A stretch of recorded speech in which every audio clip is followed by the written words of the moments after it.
My husband came home from his business trip a day early. I was surprised but happy to see him. We had dinner, talked about his week, and went to bed. The next morning, I was doing laundry and found the hotel receipt in his jacket pocket. The dates caught my attention immediately. He checked out 3 days ago, not yesterday.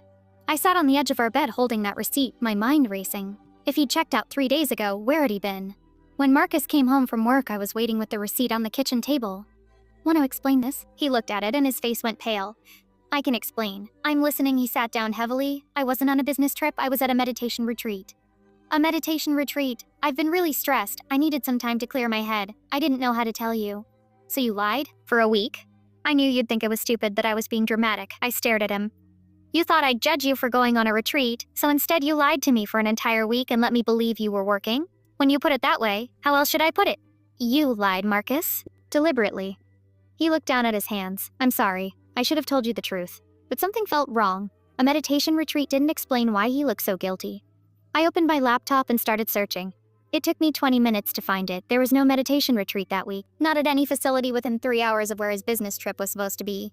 Marcus, there was no retreat. I checked. His face crumbled. Okay, I wasn't at a retreat. My heart was pounding. Then where were you? I was staying with my brother. I needed space to think. About us. The words hit me like a physical blow. You needed space to think about us, so you pretended to go on a business trip.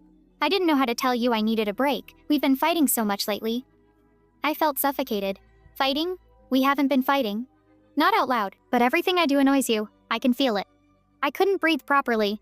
If you were unhappy, you should have talked to me. Not lied and disappeared for a week. I know. I handled this badly. Badly? Marcus, I trusted you. I believed you were and you were at your brother's having some kind of crisis about our marriage that I didn't even know existed. We talked for hours that night. He admitted he'd been unhappy for months, that he felt like we were roommates, not partners, that he didn't know how to fix it. I admitted I'd been checked out too, working too much, taking him for granted. We decided to try marriage counseling. But the lie sat between us like a wall. In therapy, our counselor asked Marcus why he'd lied instead of being honest. Because I was ashamed, he said. Admitting I was unhappy felt like failing. So instead you chose to betray her trust? He didn't have an answer. We went to therapy for 4 months.